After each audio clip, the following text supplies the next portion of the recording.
Niharika. Great, yeah, and Prabhas and also Venkatesh. Venkatesh, yeah. Yeah, just give me a minute. Suma, you have opportunity to button to record the session. Can you start I've recording? just started the recording. All right. Great. Thank you. Yeah, Thank you. thank you. Thanks so much. Yeah. Sorry about the Thank interrupt. you. Yeah. Thank you, Komal. Thank you, Praveen and Suma, for having us. And I see that there are participants. So I would like to know if you could enter in chat window whether you are still working from home or are you back to office? Okay. If you could just say working from home, WFH, or back to office, just office. So now I'll pull up the presentation we have for today and share my screen. Yeah. We can see your screen, Niharika. Great. So the topic today is driving secure practices for your projects. Now, why it is important? Like why is security so important now? The three factors which are driving this are digitalization, we all know, growing digitalization, growing number of attacks, and then compliance mandates. So we'll go over each of these. So now, like when I'm in India, I use Swiggy to order food and Big Basket. And I'm sure you are also using these apps, or you are using your online banking app. So now with digitalization, which has happened, which is kind of has exploded in last 10 years, we are using our phone. Like when I went to Delhi and I told the sabzi wala that I would like to have cucumber. So he said, ma'am, aap mere ko, you just text me what sabzi you want. So now this is how things have happened, that we use our smartphones for everything, for grocery shopping, for banking and whatnot.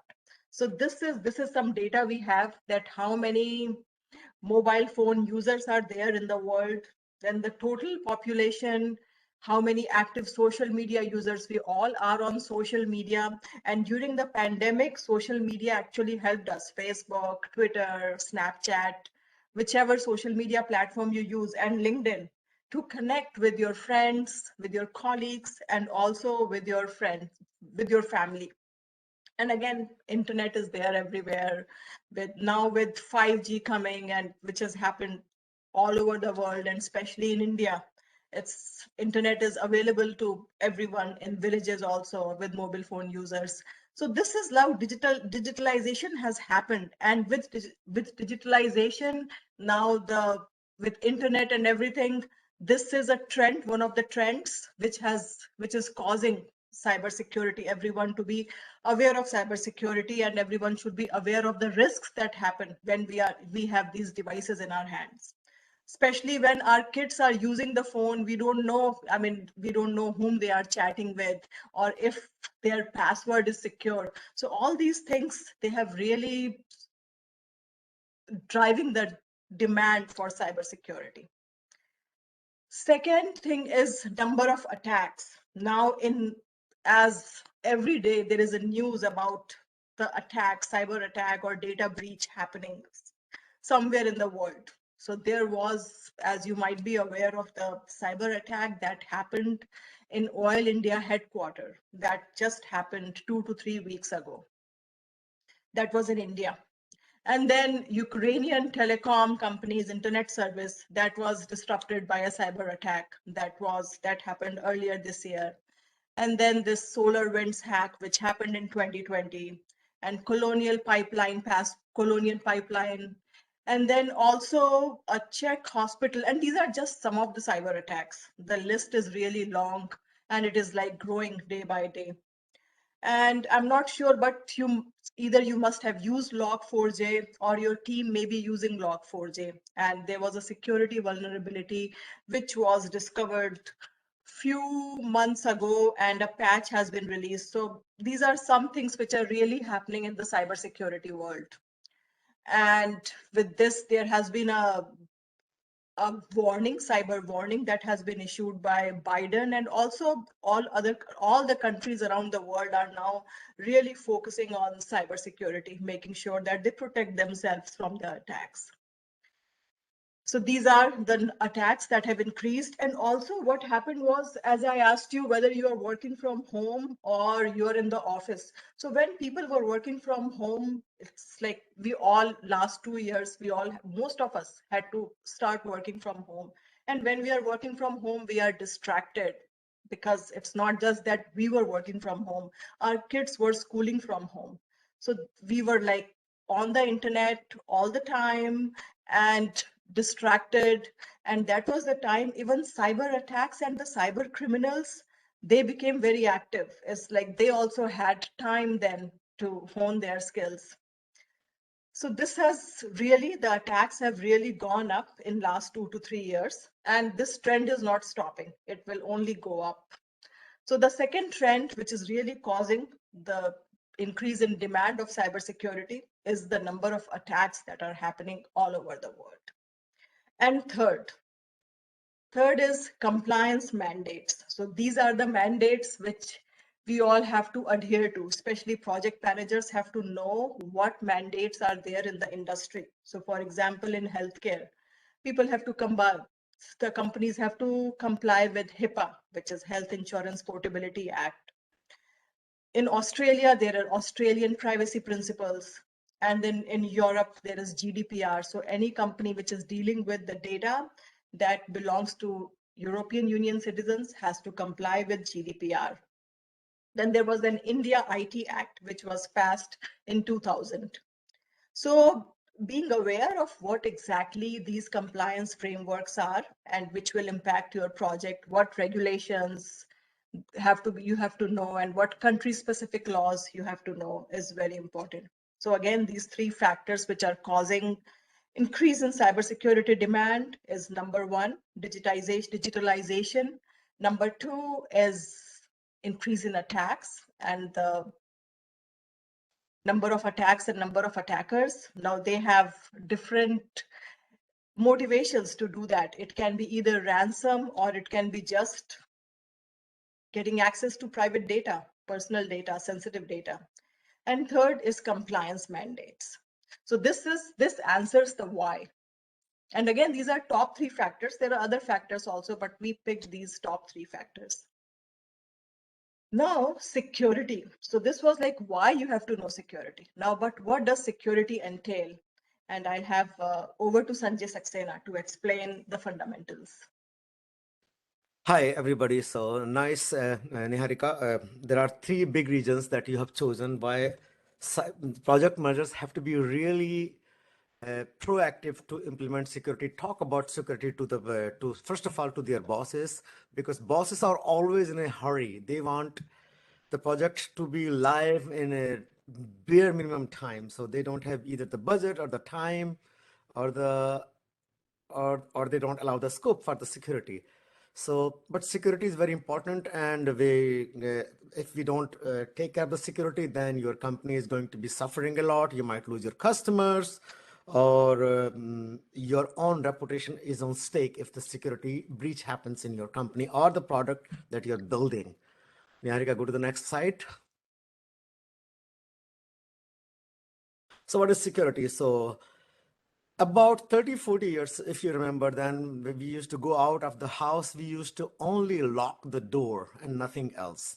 But now what happens, if you live in an apartment or in a house, that you definitely have to lock the main door of your apartment or the house, and then so many other things that you do.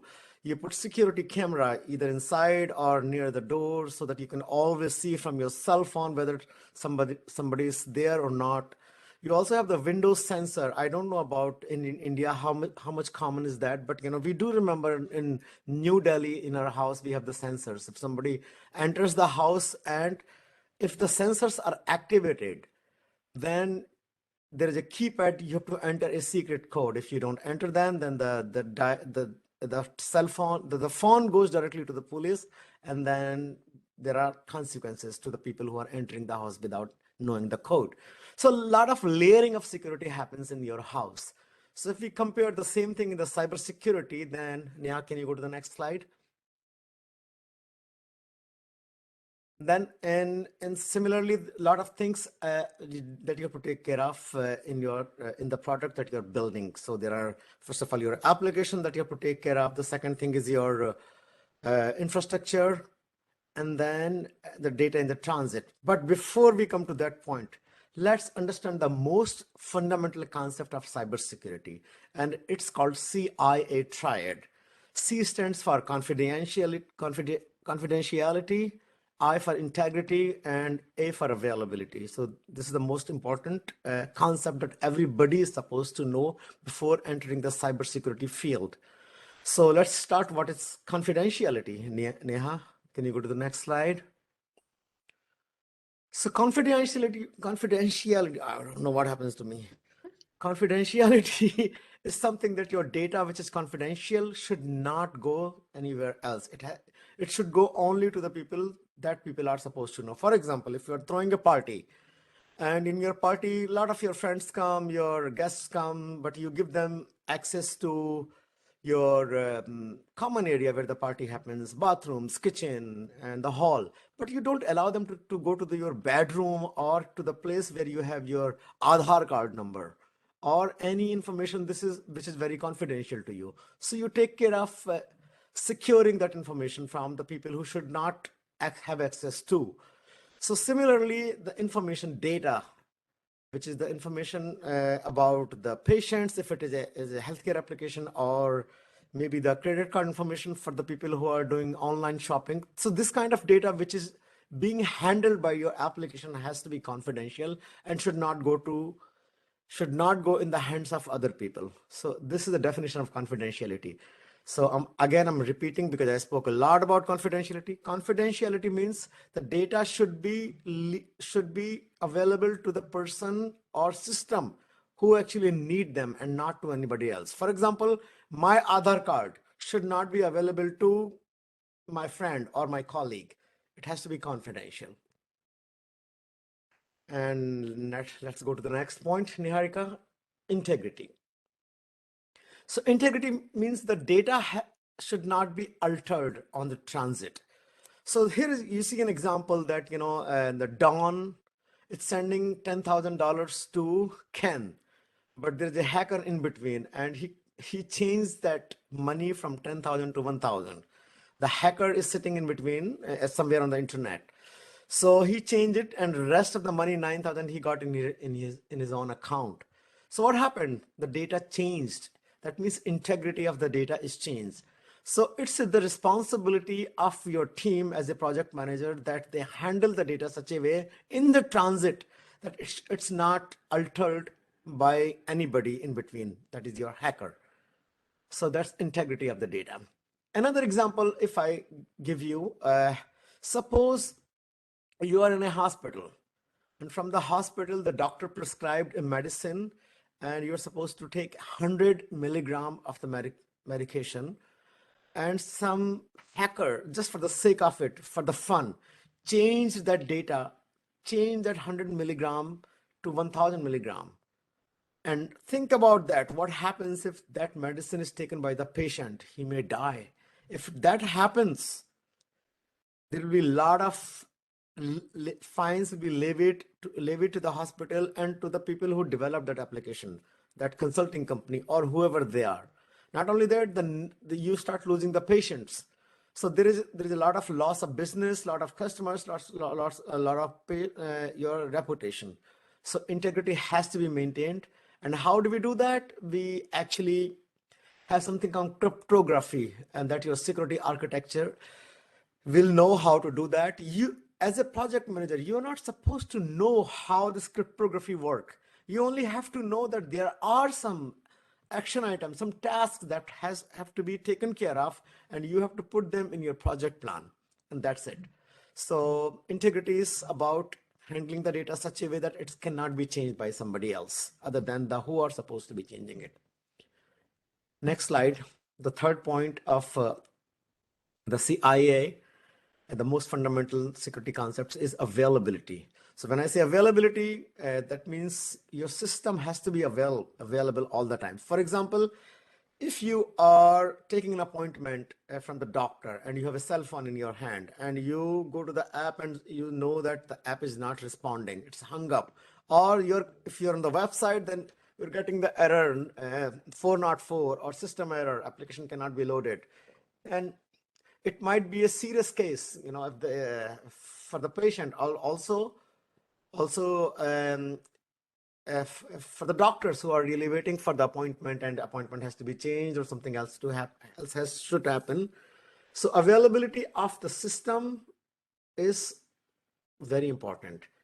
Why usually this happen? There are few reasons for that. There are something called denial of service attack. So if your hardware, your infrastructure team has not done their due diligence work, so there are some people who attack your servers with millions of requests at 1 second or maybe 2 seconds. So if these many requests your servers cannot handle, so then you start getting this system error. That is one of the reasons. Other things is like your developers are not handling null pointer exception. One of the examples, if you are project manager, you must have known this, that null pointer exception is one of the biggest things. Or there might be other security practices. If they are not being followed, then during the runtime, during the production, you might get some error and your system is not available. So again, availability is very important. It has to be available because you're developing this application to be available for the people when they need it. So summarizing again, the CIA, C is confidentiality. Your information should not be exposed to anybody other than the people who are supposed to get it. Integrity is that your data should not be changed. It has to go intact from one place to other place. And availability is your system has to be available for the people who are supposed to have that access to. So these are the concepts. Over to you, Niharika. Thank you, Sanjay. Okay, so as a project manager, you manage various risks, and we thought that what risks we should pick up to, which we can discuss today. So we picked like third-party risk. So sometimes what happens is that, okay, your company can have processes in place. There are policies that this data, this is, for example, a healthcare, this is patient data, it needs to be protected and it should not be shared without consent and all that, or maybe financial data. But the vendor you are dealing with, they may not have those policies and procedures in place. So you have everything, you have training, everything in place which is needed for security, privacy, and compliance. But what if the vendor does not? So it is so what can happen is that there can be oversight by vendor. So for example, it's possible that maybe I work for a healthcare company and the vendor sends patient data over an email, which is not a policy. Patient's data cannot be sent over an email. So these policies, whatever are there with your companies, they have to be communicated to the vendor and the vendor has to follow them. But you have to make sure that there is no oversight by vendor, because ultimately if something happens, your company is liable, not the vendors. And so there can be oversight, there can be information can be disclosed by mistake. It's possible that the vendor developers, they don't know the compliance regulations, they don't follow those compliance regulations. So all these things have to be managed, and there have been many attacks that have happened because the third party, the vendor, was not following the guidelines which were laid by the organization. So what you can do, and again, there can be many things which can be done, and for our discussion, we are just discussing some points which we feel are important. So when you are working with vendor, and again, as a project manager, oversees things, as a project manager, you'll work with your vendor management staff to make sure that you get the right vendors for your project. But what can be done is that we can see whether we have testimonials from other clients for this particular vendor. So if it's a new vendor in some specific area, making sure that there are testimonials, that helps. So if, for example, I work with a vendor and the name of the vendor is ABC, and I see, okay, yeah, this vendor has worked with other clients, But then when I look at the list of other clients, I don't see anyone from healthcare industry. If I'm in healthcare and I don't see that, oh, this vendor has not worked with other healthcare industry vendors, then I may kind of think, no, I would like to go with a vendor who has worked with healthcare industry, because the compliance regulations which are in healthcare are very specific. So this was healthcare example. Same can happen for finance or retail. So then you'll also find out whether this particular vendor, ABC, whatever the name of the company is, has worked with the clients which are in your industry. Then third is training. So what I would say is, I would see whether security training, is that a part, is like who are the various, what are the various roles at the vendor, and are they given the training which is specific to what they need. So for example, a developer should know how to, what are the secure coding practices. Product manager should know how to write secure requirements, business analyst. And also a QA tester should know how to write security test cases. So if that is a training requirement in my company, I would really want that to happen in vendor company as well. Or maybe have them attend the same training so that they know what requirements they are also talking, what the organization's team members are talking. Then what we would also like to see, what is the track record? Like, have there been any incidents, past breaches in which this vendor company was involved, or they really have this track record of fixing security defects in 2 days, or maybe the security defects, the count is very low. So again, track record we would see, and again, we will work with our vendor management staff to look at all this. If some audits have been done with the results, we would like to do those audits also. Would like to see those results. And also when we talk about audits, we should also, the contract should always have this clause of right to audit, so that you should be able to audit the vendor whenever you would like. Then one another thing is whether the vendor is offshore or onshore. So what happens is, especially in the US, there are some Medicare rules where Medicare is for, it's for people who are over 65. So their data cannot go to some other country. So there can be some laws and regulations which you should know, that whether can this data really go out. Because if that is a requirement in your project, then you would see, okay, whether you would really want a vendor who would do the development in some other country.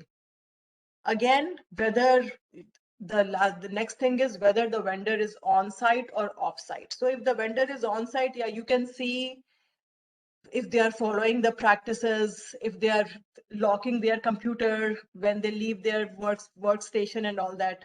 If the vendor is on site, that's good. You can see if that is happening. But if the vendor is off site, you have to make sure that they follow these guidelines.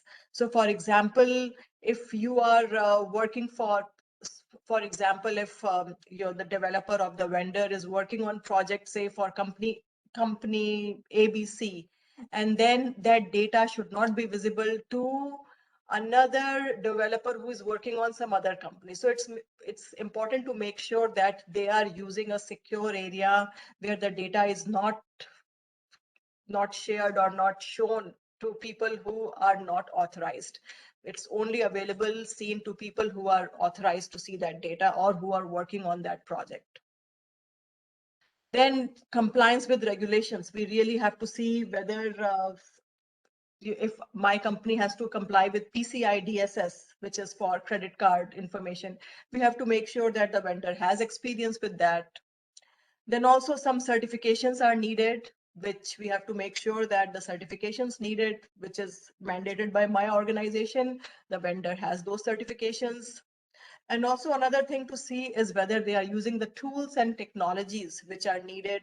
Sometimes tools and technologies needed for security testing, scans, and what technologies they are using. Yeah, so these are some things to check when we are working with vendors. Also, another thing which we wanted to discuss was application vulnerabilities. So the code which is developed, and that's where again, it's the team, the project team can play a big role in making sure that the product which is put in production or maybe pre-production environment does not have vulnerabilities. And it starts with requirements. So we can only develop developers and QA testers, and the team can only build products if they have the requirements. So we have to make sure that our product manager has those working on security, privacy, and compliance requirements. And before that, it's important that security, privacy, and compliance are part of business case and product vision. So it has to start from beginning. There are timelines that but we have to convince the leadership, which is now has become easier with whatever has happened in last 2 to 3 years, that we convince the leadership that security is baked into the application and the product from the very beginning, and it starts from business case. So again, application vulnerabilities can happen because of it's not taken care of. There's an oversight in architecture, design, or coding. And how can we prevent this? So here are again some things which we can do to prevent. Training, we make sure that everyone is first gets basic security training, and then the various roles, they know what they have to do. Like again, a product manager knows how to write secure requirements. A developer, a designer knows what is security by design. And then a developer knows secure coding practices, QA tester, there is a whatever, if we have to engage security team also. So everyone has to have that training which is needed to build a secure product. And then review also plays a big role, code review, making sure that another developer takes a look at the code. The architecture has to be secure. The architect in the team, solution architect, needs to work with the network architect and infrastructure architect to make sure, and also security professional. There has to be regular communication, making sure that the architecture which is done is secure. Also, then having this testing, which is static, dynamic, and penetration testing, is doing the testings, having those scans in place, and it all depends upon the budget also, what you can do, but what is the maximum you can do to make sure that the product does not come up with vulnerabilities. And there are various tools which can be used for static, dynamic, and penetration testing. Also, one more thing is that when we are dealing with data, it's important to have this, okay, what data we are dealing with. So again, I like this healthcare example where for sure we know that patient date of birth, patient claims information and all that, this is confidential data. So knowing that which data is confidential, where does it reside, how does it travel from one system to another, that knowledge helps, because you can only protect if you know what is there to protect. And also encryption, it's wherever encryption is needed, it should be there in place. And there are some companies which are really doing good in encryption, but there are some like small, mid-size companies which kind of do it on case-by-case basis, depending upon what really is critical. So yeah, these are some risks that can come with application, where if there are vulnerabilities in production, and there are some things which you can do to make sure that they are taken care of. Again, this we have kind of put together here, that what can be done in various phases, like what should be done for requirements gathering. There should be authentication requirements. Everyone doesn't get the same level of access. So the architect should work to make sure that who will get what access. Then there should be, again, stories. If you are going with Agile, there should be security requirements in the BRD document, and there should be privacy stories or use cases or requirements.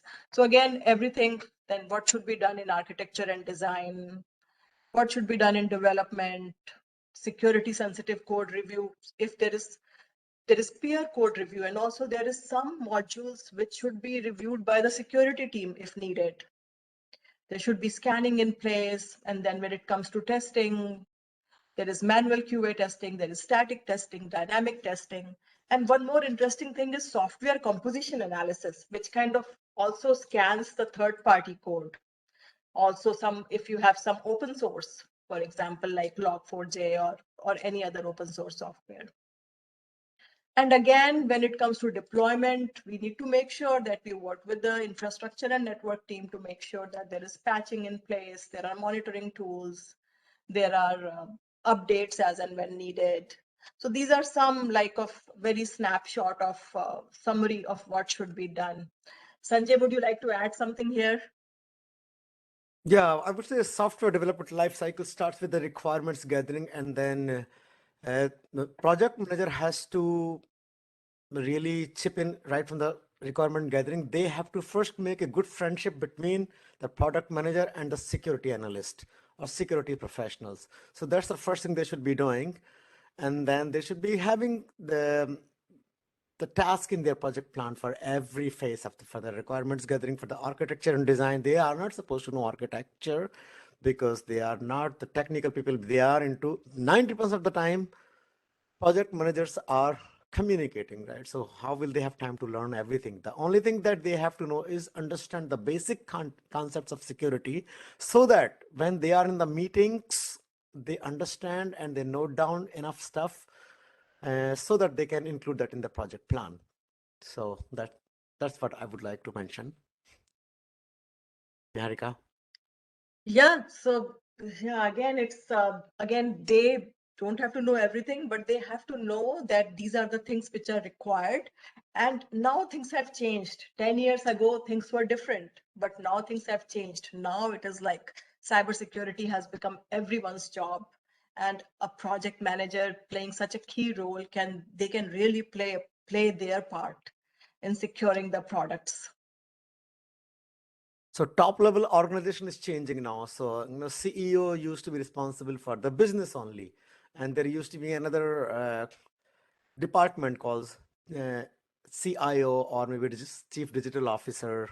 Their responsibility was to secure your applications. But now security is slowly moving under CEO. That means all those CDOs and CISOs, all people are going to be directly reporting to CEO, and they are not going to be as independent as they used to be before.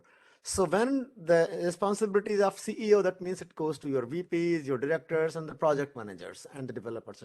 So security becomes everybody's business in the current environment, given the number of attacks that are happening in the world. Yeah, Yes. that's right. Yeah, and also for board positions now, the requirement is that they should know cybersecurity, which wasn't there 2 years ago. So it is a top priority for the CEO, for board positions, for board members. And as Sanjay said that earlier, like CISO used to report to CIO and CIO used to report to CEO, but now things have changed. That's how important security has become. So there are two, Niharika, sorry, I would like to chip in things. Two things that I would like to mention. If cybersecurity is not taken care of by the project managers, there will not be enough time, like a couple of years only. It is going to be mandatory things. So why not be leaders in this and start learning only a little bit about cybersecurity, so that you're conversational in the meetings. And if you go to if you are looking for a change or something, and if you have the knowledge of cybersecurity, if you have an experience implementing cybersecurity along with your business requirements, then you will stand out in within all the candidates for the new job opportunities. On the other hand, there are two things that we people say, stick and carrot. So this is called the carrot. Stick part is that, going forward, even the project managers are going to be responsible for any kind of breach that happens in the products or in the internet. So this is going to be happening in the future. People are talking about that. The The PMI also is also going to be working on that. And your 7th version of that, they are working on that, right? That security is their responsibility. So this is the good time for project managers to start learning about security. Niharika. Yeah, and there was a comment which is that agile. Yeah, definitely with agile, the mindset has changed and also the communication with the security team has improved. So with agile and also like DevOps, DevSecOps, this with all this, definitely now it is becoming better. It's now better. People understand this, and baking security in is becoming better, but still still there are some issues, as there are some issues with the number of security professionals. Like there is a shortage, and with all that now, that shortage and this digitalization. Yeah, there is a comment here. Yes, DevSecOps in agile environment. So definitely there is an awareness, and people are learning about security, people are implementing security, and this has become very important, which we definitely know. Things are improving, but now things have to go improve at a faster pace, as everyone has to understand, everyone has to have some basic understanding of security, and they have to know that for their role, what is important to make for security. So as I come from project delivery background. So I have delivered projects in healthcare, finance, retail industry. And Sanjay comes from security background. So like 2 years ago, we were just talking. I said that when I look at these breaches, the attacks that have happened, and if I go back, I see that we could have, especially project managers could have done something to prevent that. And we thought that why not we kind of create a framework and put together a guide which is which has actionable tips for security managers. And our book has just released last week. So this is the book, this has the framework, and we are actually now working on adding some India related compliance frameworks and regulations also in this, which will be on the Kindle edition. It will get auto updated in 2 to 3 days. So this talks about what a project manager and the project team should do in various processes, from initiating to planning to executing, and then monitoring and controlling and closing. So kind of providing a framework. It also has questions which a project manager can ask various stakeholders. And also, if somebody is in between jobs and interviewing, it also has some framework to create your stories. Yeah, so this is Sanjay. Do you want to add something here? Yeah, so this is the guide for the project manager, specially written. So there was nothing available in the market, especially for the project managers, right? Usually what happens when some developer is doing good and then they are promoted to project managers, but still they don't have enough knowledge about cybersecurity.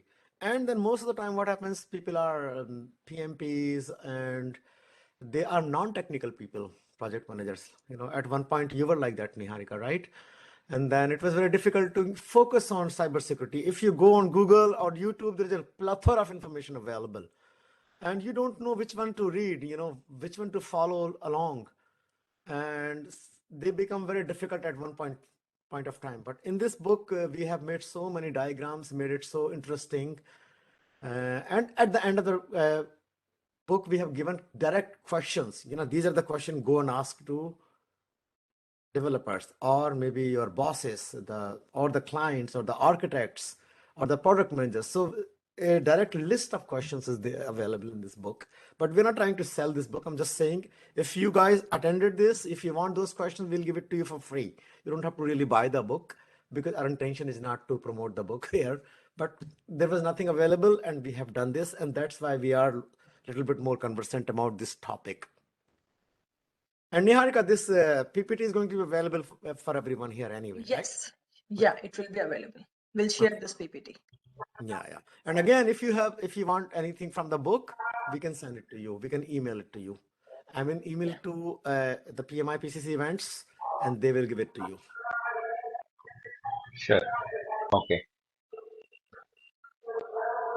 Yeah, so we didn't want to cover a lot. We just wanted to cover key points in this presentation. So if there are any questions, let us know. Yeah, there's one question actually. The security concern is only for IT or it is for non-IT sector also? Would you like to answer this? What's the question? Is the security concern is only for IT sector or it is also applicable for non-IT sector? Oh, it's everywhere. So if if an organization, for example, is dealing with manufacturing, so manufacturing, they have some confidential data, that should not be going out because everything is stored in the computers. And if it is on the computer, it is on the internet, and then hackers can hack it. Government data, especially, and if you see that, that is not IT. This is just the confidential data of the militaries. So you see that Russian people have been stealing that from US, Chinese people have been doing that from government. So it's not just IT, it's all other sectors in the world, whoever is storing their information on computer. Yeah, that's right. And hackers would try to hack people who are on the business side because they would know, for example, they may not bother, they may not care, or they may click on a link. It's easy to dupe those people who are on the business side. So it's very important to train them and make them understand, especially like phishing emails. So for example, like getting phishing email about something, like in the US during tax season, you get phishing email. Oh yeah, this is the time where you put your information here.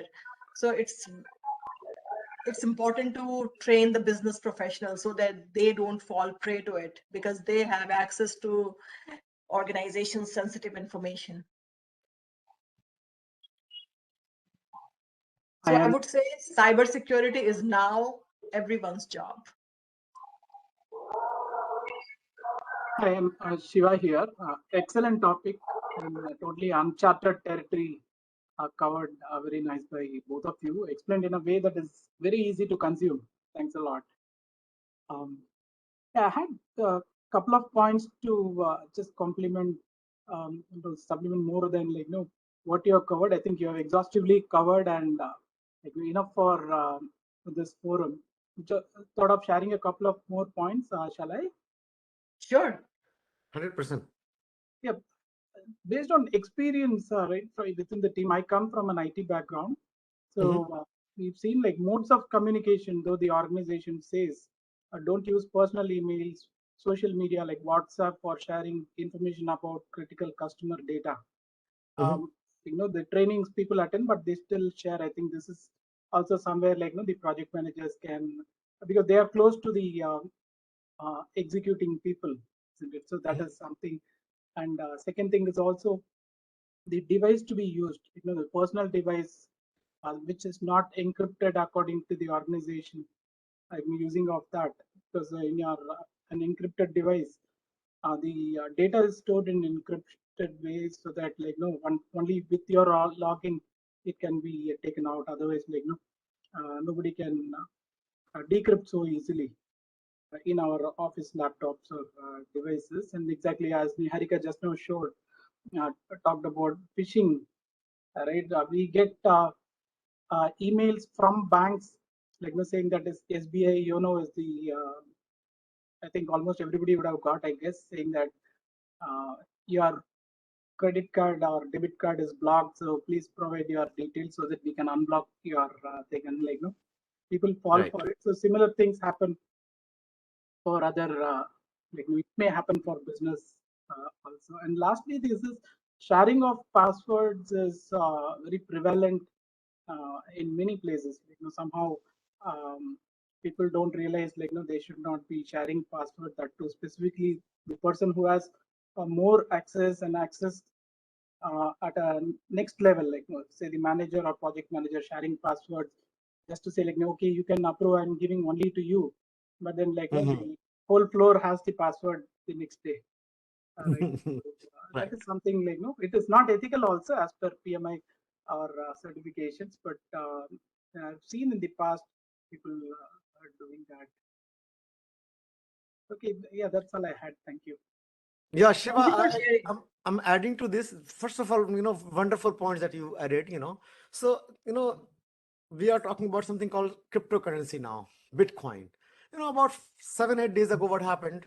This is supposed to be the most secure currency, right?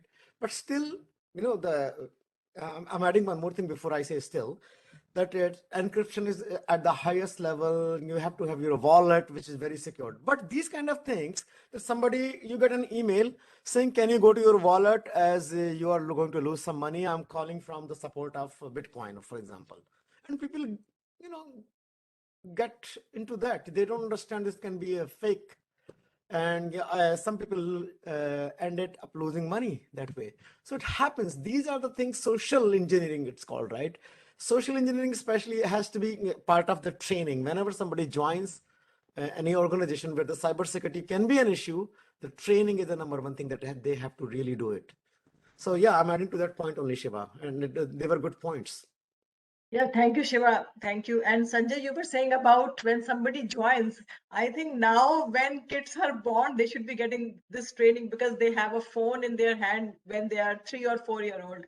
But I think that will be too early. But at 10 or 11, they should know that these are the things now that can happen since they have a computer in their hands with the iPhone or any other smartphone. So for this people, we can announce our movie that we are making. So Hollywood people have approached us that we should be making a movie, for the people who are getting prey, who are getting vulnerable because of not knowing the phone calls that they get, the emails, the text messages that they click, and so many other things that happen, right? So we are going to be writing a story about this, and a Hollywood movie is going to be coming soon, like within a year or something, Neha?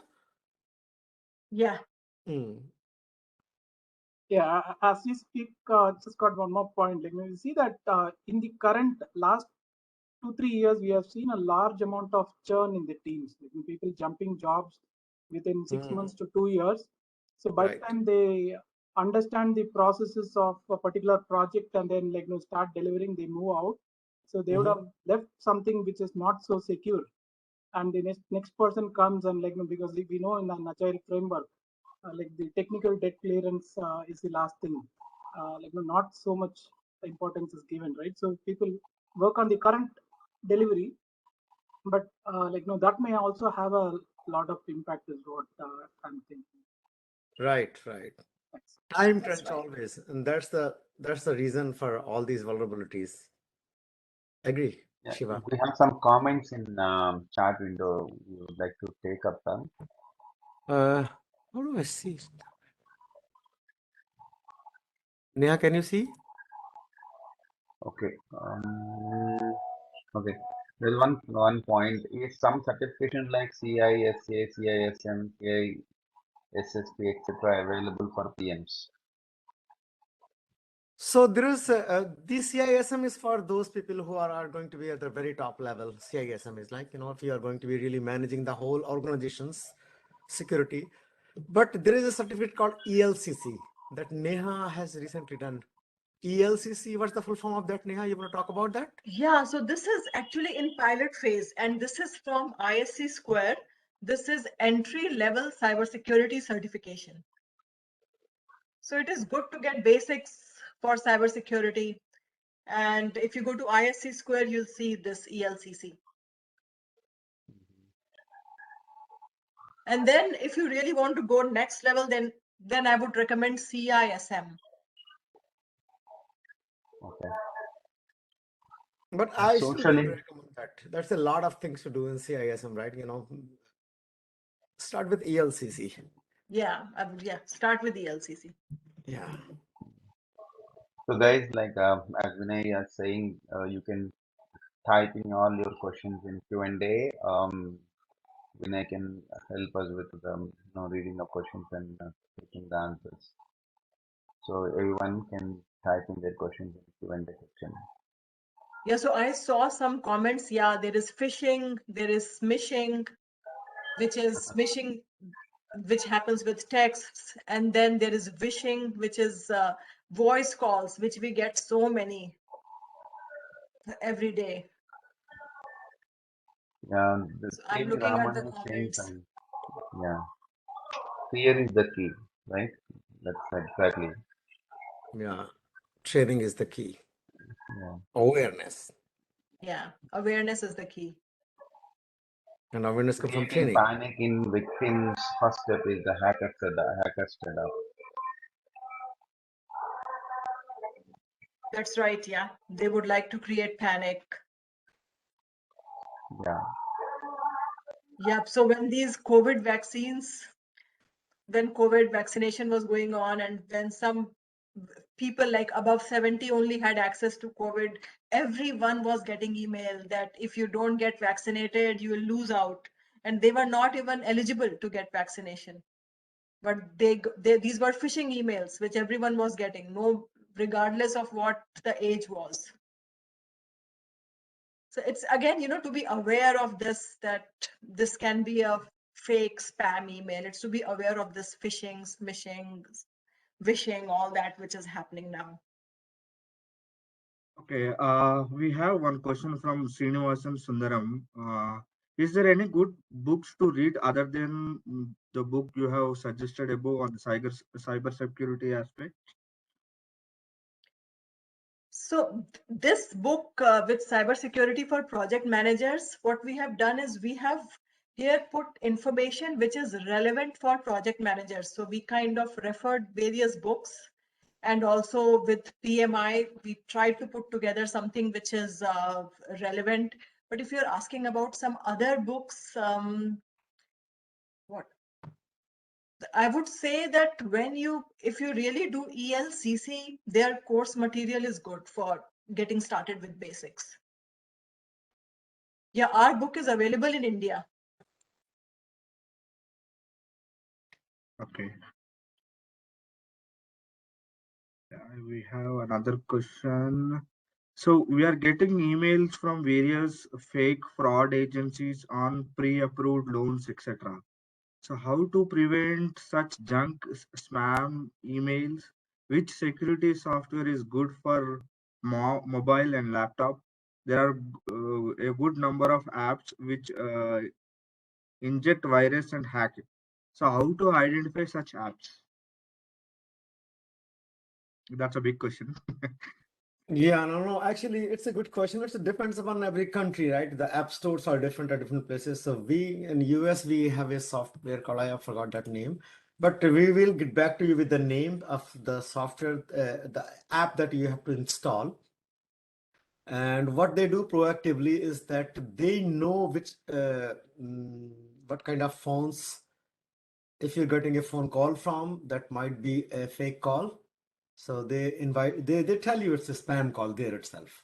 So here, when I get a call, I know it's a spam call. So I don't even pick that. Yeah. But text message also, they say it's might be a spam because I have installed that app. So that's the thing. But the ground rule is that if anybody else is calling you or sending you text message, you are never giving your information to them, your credit card number or your OTP or anything. You're never giving. You say, I'll call you back. And then research the number and call back. Then only give the number if it is important. One time, like 3-4 years ago, I got a call that my car got an accident. And then it's stolen. I was not in the town, and it's stolen and it's got an accident. You have to come to jail. Otherwise, if you don't want to, if you want me to handle, then I'm going to be your lawyer. Pay me this much money. I got really scared, but then we never gave any credit card information or anything because we are in cybersecurity field. So these things happening. So ground rule is never give OTP or any personal confidential information to anybody who is initiating the conversation. It has to be initiated from you. Right. So is it like OTP? We are going up to OTP right now in the current days. Without OTP also is happening. The call comes in. If you pick the call, your phone is getting hacked. That's also happening nowadays. I hear like in India, it happened with a couple of people. Mm. Yeah, the call, they'll accept the call. That's like kind of UK number or a Europe number, they'll get a call from, and whatever, right? So they just pick up the call. Mhm. The Android phones specifically, Android phones are getting hacked very immediately. Of course, now they also Android also increases the security, but mostly Android phones used to be hacked just by one phone call. The Mhm. OTP is like far away from that point. I see. I think this is something we have to really research. Because it's not the area of project managers, so we did Mm, not mm, mm. research. But we will get back to you. This, we are writing this question. We'll answer that. Right, right. Yeah, yeah.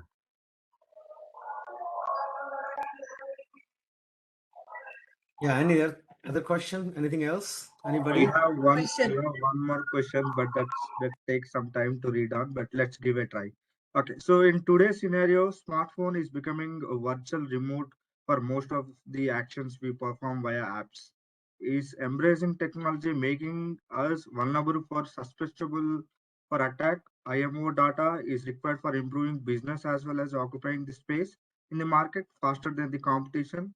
What is your suggestion for both the project manager and non-project manager, particularly for non-PM, non-project manager? So, Yeah, so we talk about smartphones. So these things are making our life easier also.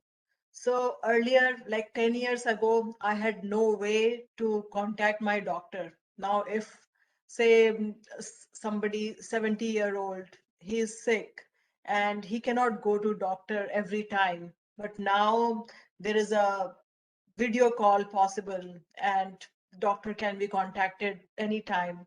So technology is helping us, especially in many areas, especially care of our parents and all that. So it has helped us now when we were working from home. We had this big basket, Swiggy and all that.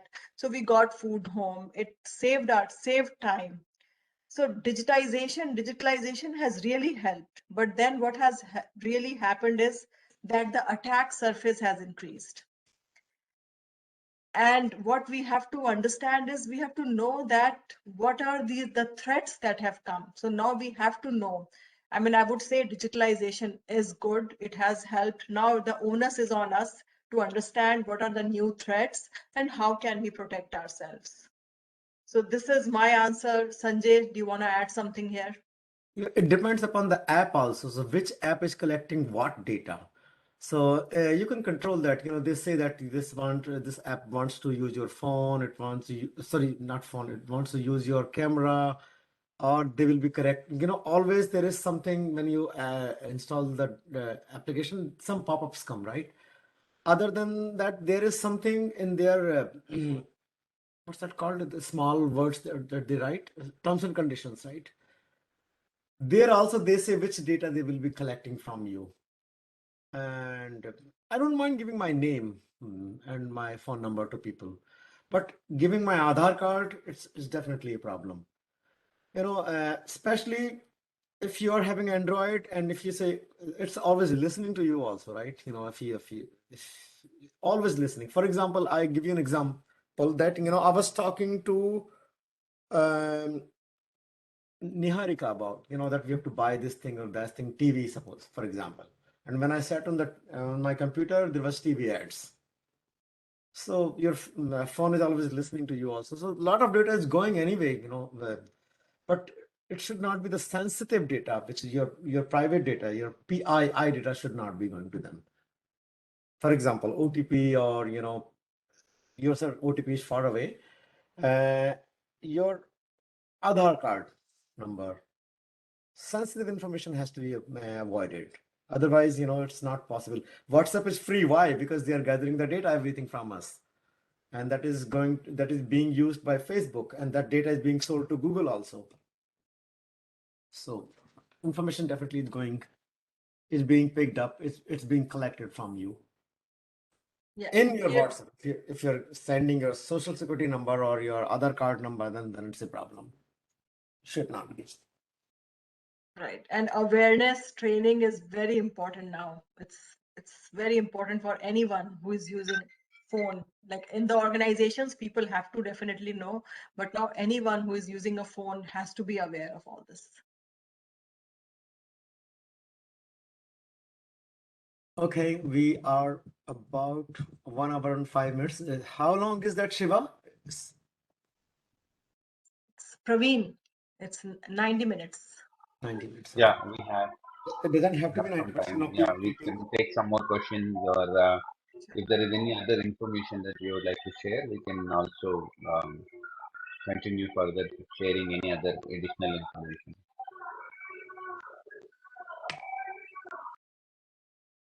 So I have one question. This is Vinay. So the cyber security aspect as a project manager, at what stage we should give more emphasis during the planning itself, or during execution, or as a part of risk management, we should give emphasis on cyber security. Okay, any insights on that aspect? Yeah, what we have recommended in our book is start with initiating only. When business case is being discussed, make sure that you talk to your sponsor about cybersecurity, that it is there in the business case. So again, cybersecurity should be there from the beginning. In initiating also, find out if you are getting support from the security professional. So what is happening is that now there is so much demand of security professionals. Sometimes projects are not getting a security person allocated on time. So in initiating also, make sure that there is a security professional attached to your team. And again, in initiating, make sure that your team is trained on security, basic training, as well as the training which is required for their role. So starting as early as possible. And again, it's like having this culture of security, having this culture of making sure that yes, security is important and it has to be there from the beginning. So our advice would be to think about it from day one. Like identify stakeholder. Here itself, you have to start, having stakeholders which are from cybersecurity team. Right. Yeah. Agreed. Mhm. Yeah. Any other question? Think we are we are good with the questions here. We are not seeing no more new questions here. Okay. Also connect with us on LinkedIn. So if some other question comes in your mind, we'll give you our LinkedIn URL. Just send us your questions. You can communicate with us directly. Okay, we have one more question. How easy or fast it is to enable cyber security for existing softwares or products? First of all, it's not easy. If the cybersecurity is considered in the beginning itself, and when the project starts, then it's easy. Otherwise, a lot of code has to be rewritten. So first of all, the code has to be identified where the security has to be infused, and then only you can start rewriting the code. So it's just very it's not like a black and white answer to this question. It depends upon how much security or data secret how much data security is being handled in your or it has to be handled in your product, in your project. Niharika. With some from real world example, what I would say is that what can be done is, if the product is already there, get some scans done, get some testing done. And when the testing is done, scan is done, you'll come to know what are the vulnerabilities.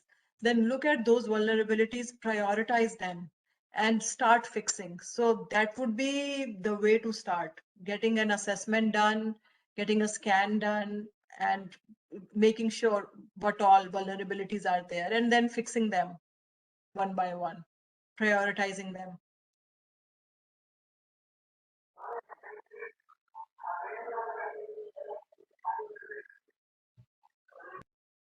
How about doing periodical audits?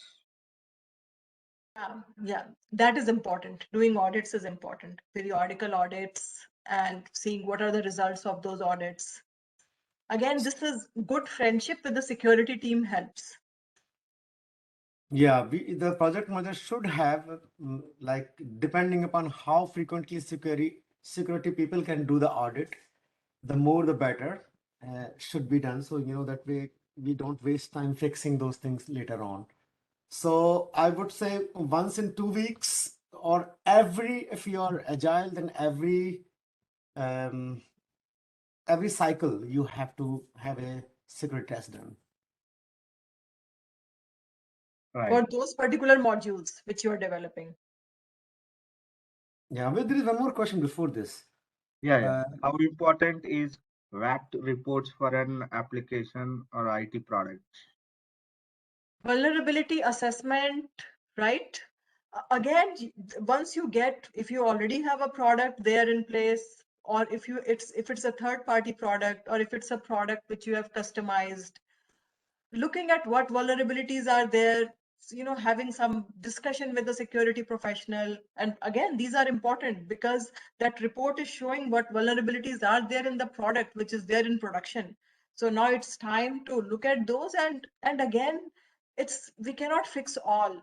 So just see which ones to prioritize, which ones are really critical, like number 1, which is top critical, then what is number 2, number 3, number 4, and you may not go to P4 defects at all, but at least fix P1 and P2 defects, and or work with security professional. What can be done now to prevent or to fix? Sometimes, if you can't fix that defect in the code, security professional will suggest something else. Yeah. And we have one comment or like Uday is an example of enabling security of existing product, like the Aadhaar one. Then they tokenize the Aadhaar after rollout and facing the peaches. Yeah, they're bound to work on that security patch once they have have the data breach on that Aadhaar. Yeah.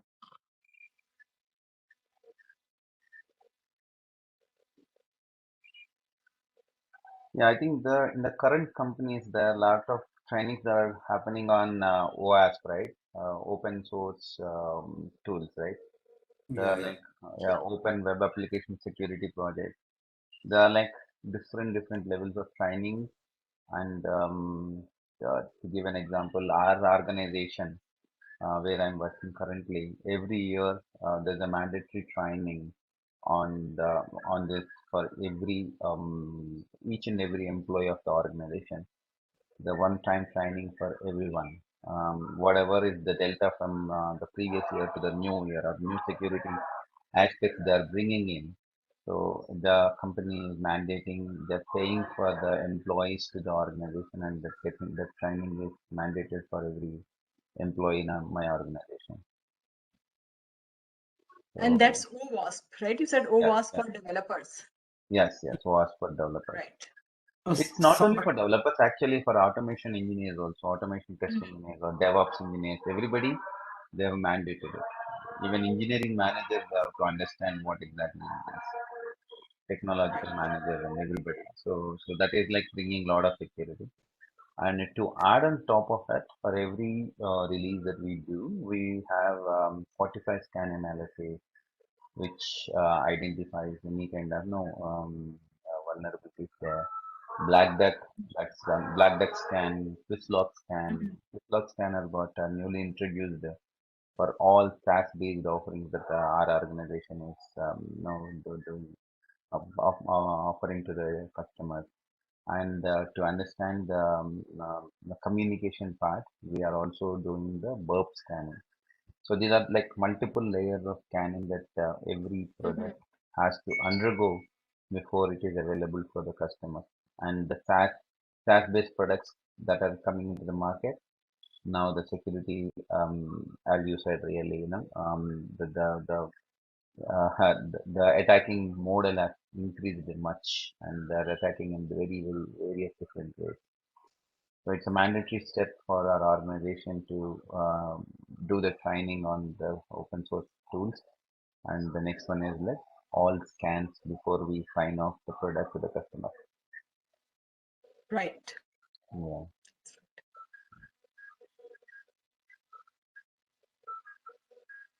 All right. So, are there any other questions from anyone?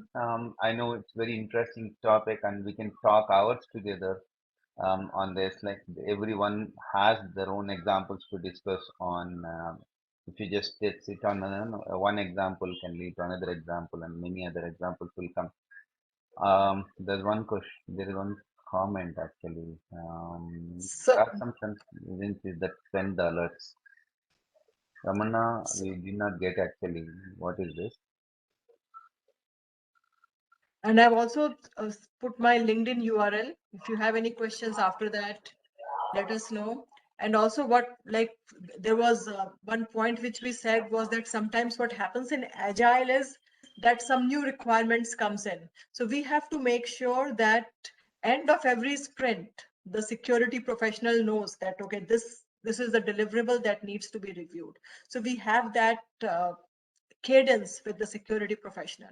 It's like, it says that make sure that you make security professional your friend. Yeah.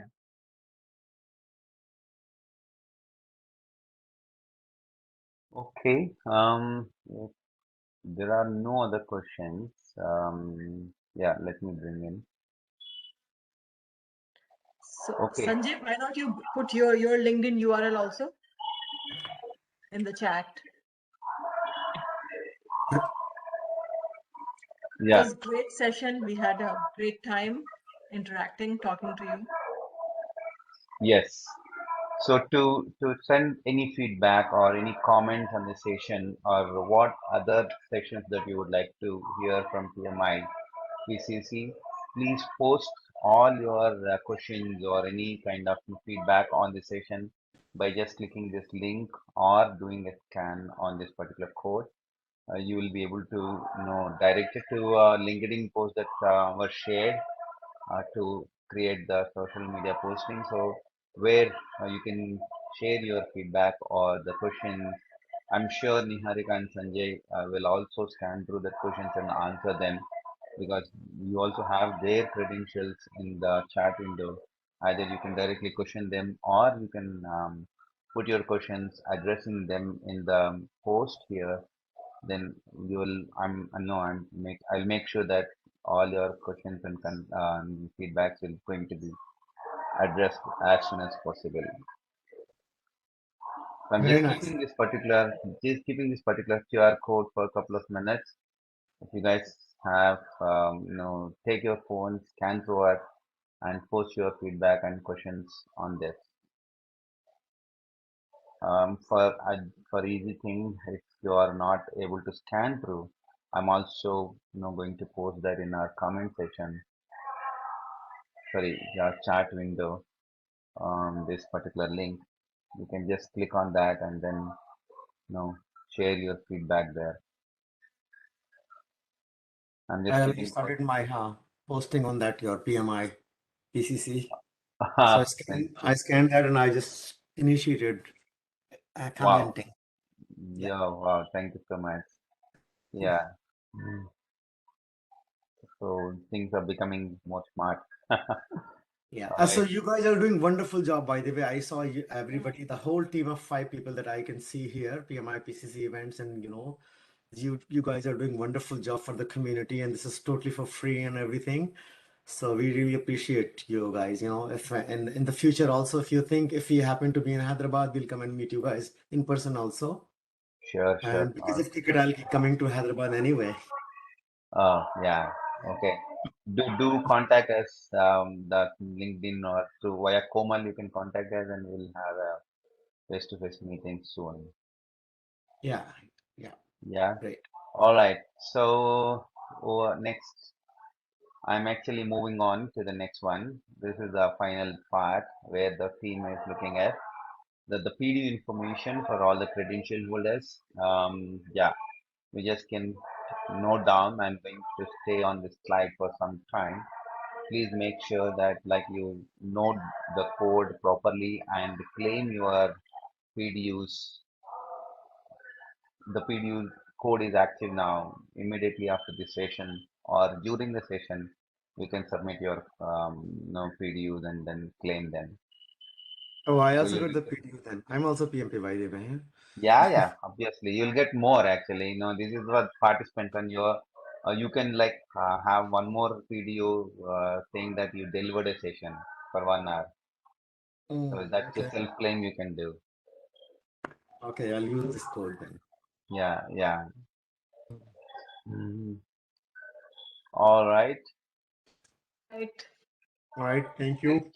Thank you so much everyone for joining the session today. And that's the end of our session. I would like to thank you, Komal, Suman, Vinay, Siva, Manohar, who are there in the session for making this particular session wonderful and interactive, and all the participants for taking their Saturday morning and attending the session. Thank you, everyone. Niharika and Sanjay, special thanks to you for Friday evening, your time spending to give the lot of information to all the PMP or PMI Hyderabad chapter members. Thank you so much. Yes. So you want the video code, guys? Baswa Raju, I'm going to share it anyway. I'll be sharing this video code to all the attendees today via mail, so that you can claim that. Either you can take a screenshot of it and you can note down the code. Let me post the code in a chat window. I have posted, Brian. Thanks, Vinay. Great, thank you. All right, so absolutely fantastic session. Indeed, a great insight about the security aspects. Thank you so much, everyone, and all. Thank you all my co-board members and our volunteers who has socialized this particular event for the registrations. Thank you, everyone, once again. Suma, Manohar, you want to add anything?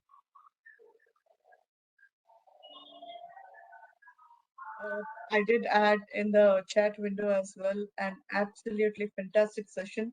In fact, this is the need of the hour. I heard Praveen himself talk so many times regarding the Log4j issues, the security breaches, and everywhere. Everyone is on escalation mode a few weeks ago and everything. And Yes. thanks, that's the real need of the hour. Thank you, Sanjay and Niharika, for the session. Thank you, Suma. Thank you. Thank you very much. Thank you, Okay. Sanjay. Thank you, Niharika. Thank you. Thank I you, think Vinay. Vinay Thank you, got dropped Suma. off. Thank you so much, and thanks everyone. Have a great day. Bye. You too. Bye. Thank you all. Thank you. Bye-bye. Bye.